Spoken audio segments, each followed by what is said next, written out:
Midnight deadline looming now for auto supplier Faurecia.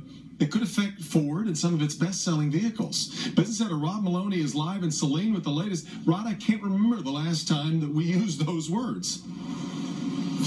It's been about, 7, 8, 9 years, something like that, Devin. And if you take a look behind me here, you can see some of the negotiators that are out here in front of UAW Local 892. It looks like they're taking a break, but they have been talking here nonstop for quite some time. And in fact, the contract was up on May 31st, and the union is now saying that, you know what, we've extended the deadline for over a week now. We're not getting anywhere. Tonight is the hard deadline at midnight.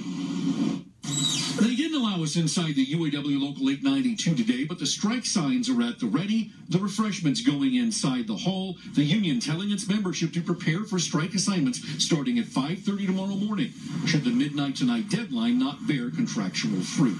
892 President Larry Robinson passed out this negotiations update inside the plant, talking about the end of deadline extensions, concluding if there is no deal at midnight, quote, unless you hear otherwise, you should consider yourself on strike, end quote.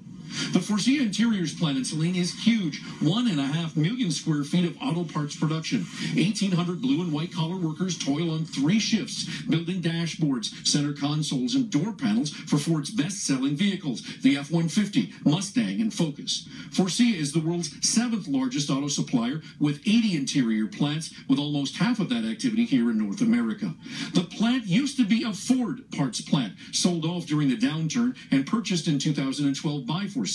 That initial contract having expired, they're trying to get at new work rules and pay rates in Saline, and by all accounts, the negotiations have not gone particularly well. As it stands, Ford is not involved right now, but because parts assembly is a just-in-time business, it wouldn't take more than a few hours for the F-150 plant in Dearborn, the Mustang plant in Flat Rock, or the Wayne assembly plant where they build the Focus to stop building cars for the lack of parts. If you're asking the logical question, well, what about the no strike clause in the UAW's national contract? Well, that does exist still. That contract doesn't end until September. But the fact of the matter is here, under Faurecia, it's not affected by the national contract. So this contract is expired, and midnight is the deadline. So we'll stay on top of this, and we'll know if, in fact, they walk tonight at midnight. Back to you. Well, Ron,